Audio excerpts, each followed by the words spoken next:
Baik, pada pertemuan kali ini kita di Geologi Dasar akan membahas tentang mineral pembentuk batuan. Mineral pembentuk batuan. Jadi ada tiga kata kunci, yaitu mineral, pembentuk, dan batuan. Mineral pembentuk batuan itu adalah mineral-mineral yang menjadi komponen utama dari pembentuk batuan tersebut atau yang membentuk batuan. Jadi ada mineral-mineral yang harus ada di dalam batuan. Itulah yang disebut sebagai mineral terbentuk batuan. Kemudian definisi dari mineral itu adalah benda padat atau cair yang homogen. Jadi ada mineral nanti yang salah satunya adalah mineral yang cair gitu ya. Contohnya adalah air raksa. Jadi air raksa itu mineral tapi bentuknya cair. Mungkin definisi mineral ini berbeda dengan ketika kalian mendengar air mineral gitu ya. Jadi kalau air mineral itu adalah sebenarnya adalah unsur-unsur yang terkandung di dalam air. Tetapi kalau definisi mineral itu adalah suatu benda padat cair homogen terbentuk secara alamiah di alam dan anorganik. Jadi bukan terbentuk karena aktivitas organisme atau benda hidup. Jadi terbentuknya secara anorganik dengan komposisi kimia tertentu yang tersusun secara teratur dan kristalin. Batuan, ya, tadi sudah ada mineral, terus kemudian ada batuan. Ini batuan merupakan kumpulan atau agregat mineral dan penamanya pun tergantung pada mineral penyusunnya. Jadi oleh karena itu pengenalan batuan ini membutuhkan pengetahuan tentang mineral karena semua batuan itu disusun oleh kumpulan atau beberapa mineral. Nah, dalam proses terbentuknya mineral itu karena dia terbentuk anorganik, berarti dia mengikuti pendinginan magma karena asal dari mineral itu adalah magma. Magma tidak langsung membeku semuanya, tapi secara perlahan. Jadi ketika membeku itu tidak langsung membeku semuanya, tapi mengikuti penurunan suhu. Ketika penurunan suhu, kemudian terbentuklah mineral-mineral yang tertentu sesuai dengan suhunya. Nah, penurunan itu nanti akan membentuk mineral-mineral tertentu. Nah, kalau dari pembentukan mineral berdasarkan penurunan suhu itu oleh ahli yang namanya Bowen itu telah disusun membentuk suatu deret Bowen. Jadi pembentukan mineral berdasarkan penurunan suhu yang secara perlahan dari magma. Nah, inilah tabel atau deret Bowen yang sudah dibuat. Jadi kalau kita lihat di sini, ya, di sini adalah magma dengan suhu yang sangat tinggi. Kalau lebih dari 1.200 derajat Celcius itu masih dalam bentuk cairan. Ketika magma mendingin secara perlahan, ketika pada 1.200 gitu ya, temperatur suhu 200 terbentuklah mineral yang kita sebut sebagai mineral olivin. Terus kemudian suhunya menurun terus, akhirnya nanti terbentuk mineral piroksin, amfibol, biotit, dan seterusnya.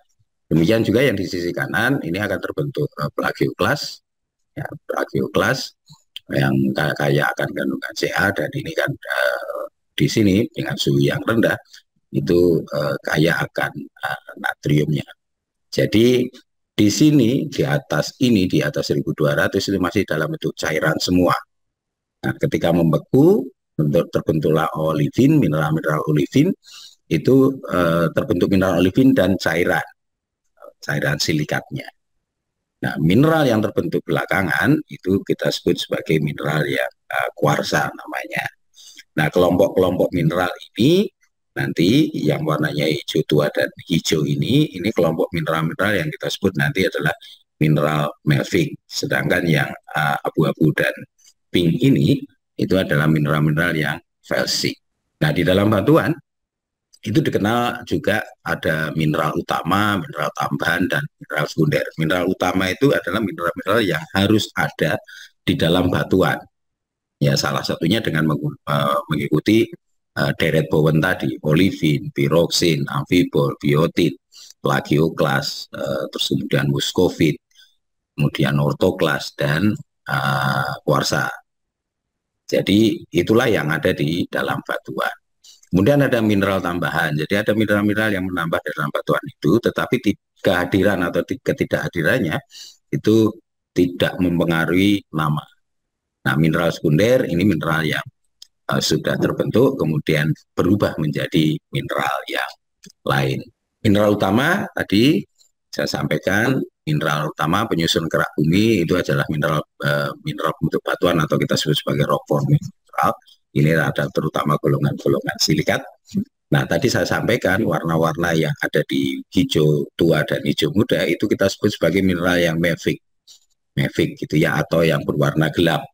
Ya, berwarna gelap. Tapi tidak semua yang nanti mineral-mineral yang mafic itu berwarna gelap, ada juga yang warnanya hijau gitu ya. Nah, mengapa kok disebut mafic? Ya karena kaya akan magnesium dan besi, Mg dan Fe. Sedangkan yang berwarna abu-abu dan pink tadi di deret bone itu kita sebut sebagai mineral basic atau yang miskin unsur besi dan magnesium. Nah, di mineral basic ini kaya akan silika, alumina, kalium, dan natrium. Nah, tadi dari deret bone penurunan suhu semakin ke bawah, artinya silikanya semakin banyak, gitu ya, silikanya semakin banyak. Itulah yang menyebabkan batuan itu berwarna relatif lebih cerah. Nah, contoh beberapa mineral yang hitam atau mineral mafic yang sering dijumpai itu adalah olivin, piroksin, hornblende, dan biotit. Nah, sedangkan mineral-mineral yang warnanya putih atau terang itu adalah plagioklas, ortoklas, muskovit, kuarsa, dan glaucit. Nah, ya, di dalam batuan.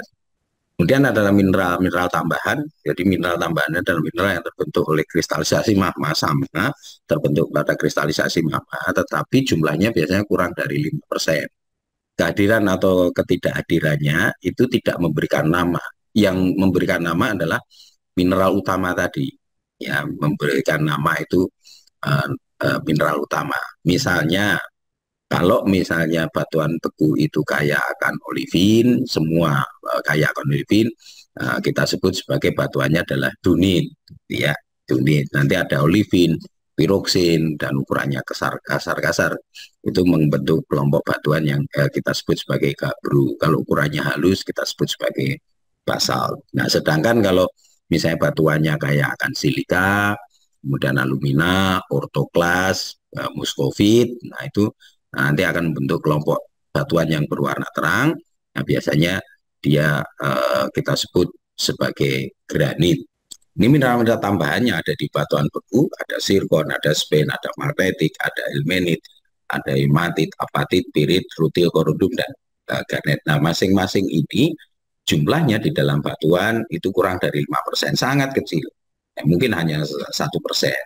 Tetapi kadang kita jumpai juga di batuan. Nah, mineral-mineral tambahan ini tidak memberikan nama, hanya sebagai tambahan di dalam batuan tersebut. Kemudian ada yang terakhir ini mineral sekunder, gitu ya. Mineral sekunder ada mineral yang terbentuk kemudian, artinya dari yang mineralnya sudah ada, terus kemudian mengalami ini proses pelapukan, terus kemudian ada penambahan sirkulasi air atau larutan dan proses metamorfose membentuk mineral yang baru. Ini pun juga tidak memberikan nama di dalam batuan. Hanya dari mineral-mineral utama tadi, olivin, piroksin, itu bisa terubah menjadi mineral yang lain. Ini contoh, jadi mineral yang sekunder, ini klorit. Ya, klorit ini biasanya juga karena proses pelapukan dari mineral yang sudah ada, yaitu biotit. Ya, biotit atau piroksin, itu nanti kalau mengalami pelapukan atau ada sirkulasi air atau larutan, itu akan berubah menjadi klorit. Klorit ini juga warnanya hijau. Nah, mineral ini biasanya itu terdapat di batuan sedimen dan juga batuan metamorf, terutama pada batuan metamorf. Karena proses tadi, proses metamorfose, jadi ada perubahan dari mineral utama menjadi mineral yang lain. Baik, itu terkait dengan mineral pembentuk batuan. Terima kasih atas perhatiannya, dan kuliah saya akhiri. Terima kasih.